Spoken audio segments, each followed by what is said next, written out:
Di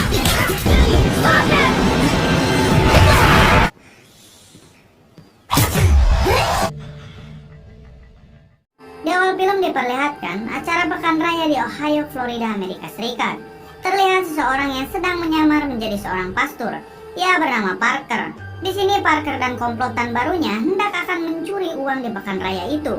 Uang-uang itu disimpan tidak jauh dari lokasi di sana. Komplotan Parker terdiri dari Malander, Ross, Hedwig, dan Carson.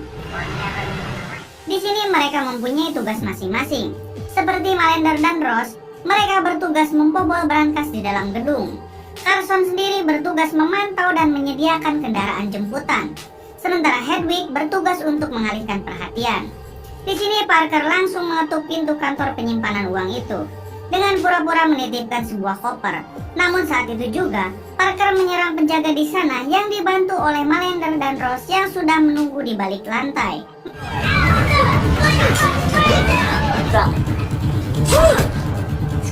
Mereka dengan mudah dapat mengendalikan keadaan dan mengambil semua uang yang ada di brankas.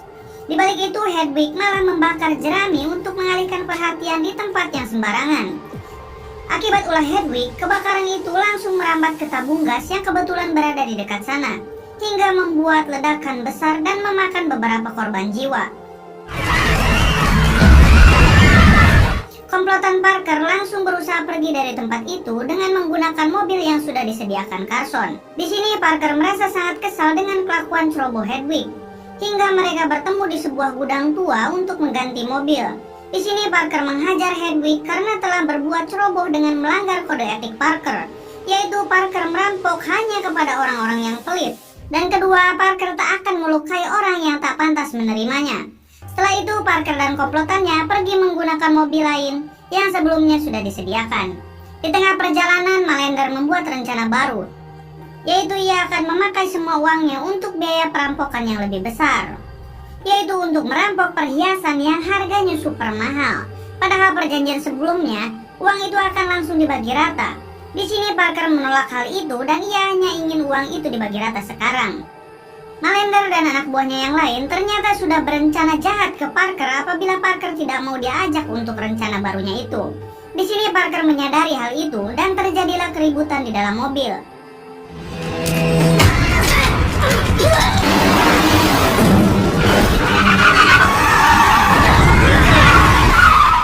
Hingga Parker tertembak dan terlempar keluar dari mobil. Di sini Malander meminta Hedwig untuk memastikan kalau Parker benar-benar sudah tewas dengan menembaknya sekali lagi.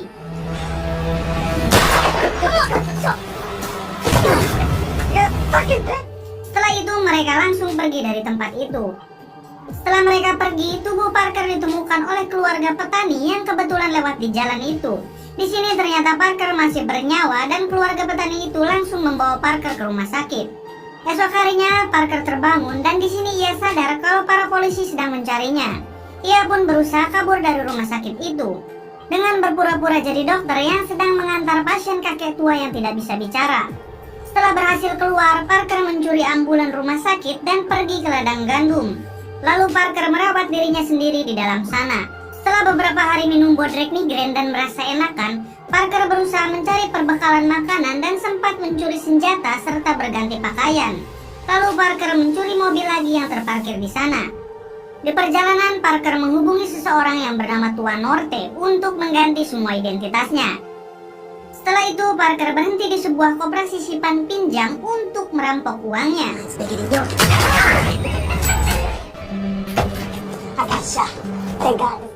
Dengan mudah, Parker melumpuhkan para penjaga di sana dan mengambil semua uangnya. Parker berencana menggunakan semua uang ini untuk membalas dendam ke kelompok yang telah mengkhianatinya. Di perjalanan, Parker menghubungi mertuanya yang ternyata si mertua adalah pencuri senior yang banyak kenalan orang jahat. Di sini Parker bertanya, di mana keberadaan keluarga Malander dan kelompoknya? Karena ternyata dulunya si mertua lah yang mengenalkan Parker ke kelompok Malander. Di sini si mertua enggan memberitahu karena Malander dan kelompoknya berhubungan baik dengan seorang mafia besar yang bernama Dan Singer, yang bisa membahayakan keluarganya sendiri. Dan Hedwig sendiri adalah keponakan si mafia tersebut. Di sini Parker terus mendesak sang mertua hingga si mertua mengatakan kalau Parker bisa memancing mereka mereka dengan mendatangi kakak Hedwig yang bernama Udin Hedwig. Si Udin ini memiliki 5 bar besar di Barber Street. Setelah itu, dengan mobil curian baru, Parker langsung menuju ke sana. Malam harinya, Parker tiba di bar milik si Udin. Di sini Parker menghajar anak buah Udin lalu masuk menemui Udin. Tidak! Parker juga menghajar Udin. Lalu Parker menanyakan keberadaan adiknya. Udin yang sedang tertekan, akhirnya ia mengatakan kalau adiknya Hedwig berada di Palm Beach. Palm Beach sendiri adalah sebuah tempat yang dihuni oleh orang-orang kaya. Setelah itu Parker menghubungi istri dan mertuanya agar cepat meninggalkan rumah esok hari. Karena keponakan Udin dan Hedwig, yaitu Dan Singer, si mafia besar, pasti akan memburu mereka. Di balik itu Hedwig dan komplotannya sangat panik ketika mereka mendapat kabar dari Udin kalau Parker masih hidup dan akan memburu mereka. Di sini Malender sangat marah ke Hedwig karena Hedwig dulu tak memastikan Parker benar-benar mati. Namun Hedwig menenangkan Malender kalau keponakannya Dan Singer dan kakaknya pasti akan membunuh Parker dengan mengirim pembunuh bayaran terbaik mereka. Esok harinya Clary, yaitu istri Parker dan si mertua, hendak kabur dari rumah mereka. Di sini si mertua akan menjemput dulu ibu Clary. Ketika Clary seorang diri di rumah, tiba-tiba datang pembunuh bayaran suruhan Dan Singer. Beruntung Clary langsung menyadari hal itu dan berusaha keluar lewat jendela. Clary juga menusuk ban mobil orang itu lalu kabur. Di perjalanan Clary menghubungi Parker dan mengatakan keadaan di sana. Di sini Parker menyuruh Clary untuk bersembunyi di sebuah pantai yang menurutnya tempat itu tempat yang paling aman. Singkat cerita, Parker bertemu si mertua. Di sini si mertua menyuruh Parker untuk tenang dan tidak usah berbuat onar lagi. Bahkan si mertua akan mengganti uang bagiannya yang dulu tidak diberikan oleh Malender, yaitu sebesar $200.000. Namun di sini Parker menolak hal itu dan akan tetap memburu Malender dan kelompoknya. Bahkan Parker sudah punya rencana untuk datang ke Palm Beach dengan identitas palsu sebagai Daniel Permit, anak bos kilang minyak yang akan membeli rumah di sana tanpa melibatkan nama aslinya. Adegan berpindah ke Palm Beach, sebuah hunian untuk orang-orang kaya di sana. Di sini kita diperkenalkan seorang rondo yang bernama Leslie. Si Leslie dan ibunya saat itu sedang mengalami masalah finansial. Leslie sendiri bekerja sebagai sales untuk menjual rumah-rumah di Palm Beach. Di tempat kerjanya, Leslie sedang santet karena cicilan NMAX-nya sudah nunggak beberapa bulan dan akan ditarik leasing.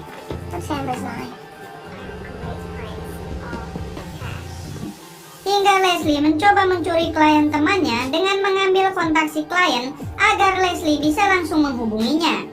Hingga Leslie janjian bertemu dengan kliennya itu. Ternyata kliennya adalah Parker yang sudah berganti nama menjadi Daniel Permit. Leslie langsung mengajak kliennya untuk jalan-jalan di sana. Hingga di sebuah persimpangan jalan, Parker meminta turun lalu pergi menggunakan taksi. Ternyata Parker pergi ke persembunyian istrinya di tepi pantai. Di sini Clary yang dulunya bekerja di puskesmas kecamatan, ia mencoba mengobati luka-luka Parker, lalu tumpang tindih sebentar. Setelah itu Parker pamit untuk pergi ke hotel di Palm Beach menjalankan misinya. Esok harinya Parker bertemu kembali dengan Leslie. Leslie mengajak Parker untuk melihat rumah-rumah di Palm Beach sambil memberitahu harga-harganya. Hingga Parker melihat rumah yang tidak menarik dan berbeda di sana. Leslie mengatakan kalau rumah itu dibeli oleh sekelompok orang untuk diperbaiki. Namun sampai kini rumah itu masih tidak ada perubahan. Parker langsung berfirasat kalau rumah itu dihuni oleh kelompok Malender. Malam harinya ketika Leslie mengecek informasi tentang Daniel Permit atau Parker, ternyata si Daniel ini tidak pernah sama sekali melakukan transaksi di kartu kreditnya. Leslie langsung menyangka kalau Parker hanya seorang penipu. Ditambah lagi Leslie mendapat email dari leasing kalau NMAX-nya akan ditarik esok hari. Di sini Leslie semakin pusing. Nyaku dukum haing. Di balik itu Parker menyelinap ke rumah yang tadi dicurigainya. Dan benar saja di sana Parker melihat sekelompok Malender yang akan hendak keluar. Setelah mereka keluar, Parker menyelinap masuk dan memasang senjata di bawah meja. Di sana juga Parker melihat rencana jahat kelompok Malender. Lalu Parker merusak persenjataan mereka agar tidak bisa digunakan. Saat kelompok Malender pulang, Parker langsung bergegas keluar dari rumah itu. Ketika Parker kembali, ia melihat Leslie berada di dalam mobilnya.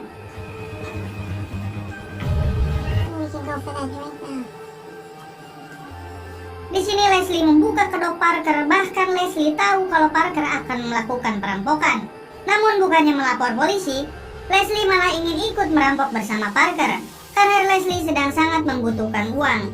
You know, everything you did in the car today was travel a lot, not from the business place, but every time. Leslie dibawa Parker ke kantornya sendiri. Lalu Parker menyuruh Leslie telanjang karena ditakutkan Leslie dipakaikan alat penyadap. Setelah itu Parker pergi dari sana dengan mengatakan akan mempertimbangkan kesepakatan itu esok hari. Hingga pada esok harinya, Leslie dihubungi Parker dan akan mengajak Leslie bergabung. Lalu Parker bertemu di apartemen kosong. Di sini Parker mengatakan semua rencananya dan menanyakan perihal di mana berlian seharga puluhan juta dolar disimpan. Karena sebelumnya Parker sudah mencari di toko perhiasan tapi tidak menemukannya, yang berarti kelompok Malender bukan mengincar toko perhiasan. Di sini Leslie yang sudah lama tinggal di sana tentu tahu bahwa perhiasan itu disimpan oleh Ratu Palm Beach yang akan dilelang esok malam. Setelah itu Leslie membawa Parker ke dekat rumah si Ratu Palm Beach. Di sini Parker melihat Malender dan kelompoknya ada di sana yang sedang menyamar menjadi petugas. Sekarang Parker yakin kalau tempat inilah yang akan dirampok. Setelah itu Parker menyuruh Leslie untuk kembali ke kantornya, sementara Parker kembali ke hotel untuk menyusun rencana. Namun ketika masuk kamar, Parker bertemu dengan si pembunuh bayaran suruhan Dan Singer yang dulu hendak menyerang istrinya. Di sini mereka berkelahi dengan sangat brutal.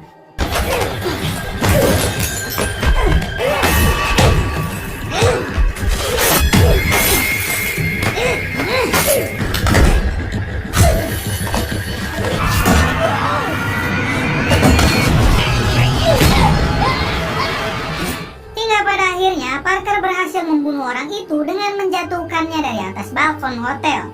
Di sini Parker terluka cukup parah. Esok paginya di rumah Leslie kedatangan seorang polisi. Di sini polisi itu menanyakan Daniel Permit karena mereka tahu kalau Leslie adalah sales yang melayaninya kemarin. Semua itu karena tewasnya seorang pria yang tidak lain pembunuh bayaran yang tak sengaja terekam oleh ponsel warga di sana. Polisi mencurigai Daniel Permit karena setelah kejadian itu ia kabur dari hotel dengan mencuri sebuah mobil. Saat Leslie hendak mengambil minum untuk polisi itu, ia melihat darah di wastafel dan di telapak kaki anjingnya. Leslie langsung mengalihkan perhatian si polisi dan melihat Parker di pojokan sana. Di sini Leslie meminta polisi itu untuk cepat pergi karena Leslie dan Daniel Vermeet hanya sebatas pelayan dan klien. Setelah polisi itu pergi, Leslie langsung menghampiri Parker. Di sini Parker menyuruh Leslie untuk cepat ke kantor seperti biasa agar tidak ada yang mencurigainya. Di sini juga ibu Leslie menerima Parker dengan ramah dan menyuruh Leslie cepat pergi seperti yang Parker katakan. Sebelum Leslie pergi, Parker menyuruh Leslie memberitahukan keadaannya sekarang kepada nomor yang ia berikan. Ketika Leslie sudah di tempat kerja, ia tidak fokus dan hanya memikirkan Parker. Ia merasa khawatir dengan keadaan Parker, yang pada akhirnya Leslie memutuskan pulang untuk menemui Parker. Namun ketika di rumah, Parker sudah mendapat pertolongan dari istrinya. Di sini Leslie sedikit cemburu pada Cleary. Malam harinya acara lelang Ratu Palm Beach dimulai. Ketika acara baru dibuka, mereka dikagetkan mercon meledak di sana.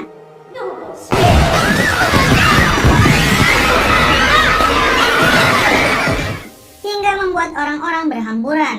Kemudian Malender dan dua temannya berusaha masuk dengan menyamar menjadi seorang pemadam kebakaran. Di sini mereka langsung menggasak semua perhiasannya. Setelah itu mereka berganti pakaian dengan pakaian renang untuk kabur melalui jalur air. Seperti biasa, Hedwig yang bertugas mengalihkan perhatian, ia mengendari perahu bootnya menuju area terlarang, hingga membuat para polisi di sana sibuk berusaha mengusirnya. Sehingga Malender dan rekannya dapat dengan mudah untuk kabur. Di balik itu, Parker menuju rumah kelompok Malender dan bersembunyi di sana menunggu mereka pulang. Tak lama dari itu, Malender dan kedua temannya datang membawa hasil rampokannya. Di balik itu, ternyata Leslie datang karena merasa khawatir dengan Parker.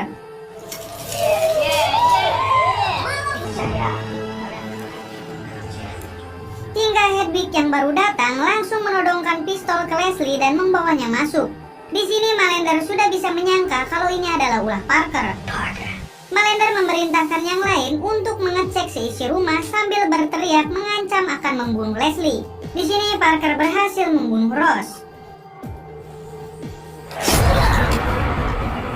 Mereka mulai panik ketika salah satu temannya tidak kembali, yaitu Ross. Ross! Malender dan Hedwig berusaha mencari Parker, sementara Carson menjaga Leslie. Hingga Leslie menembak pistol di bawah meja. Di sini Malender berhasil menemukan Parker hingga mereka saling membunuh.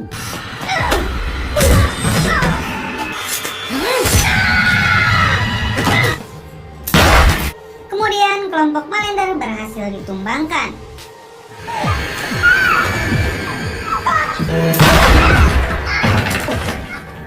Lalu Parker dan Leslie keluar dari sana dengan membawa semua perhiasannya. Di mobil, Parker menyuruh Leslie untuk menyimpan semua perhiasannya di ruang ventilasi kantornya. Setelah semua mereda, Parker akan menyuruh orang untuk mengambil dan menjualnya. Namun akan membutuhkan waktu yang cukup lama. Di sini Parker hanya mengambil $200.000 saja, sementara sisanya akan diberikan ke Leslie dan keluarga petani yang dulu pernah menolongnya. Semenjak itu mereka di sini berpisah.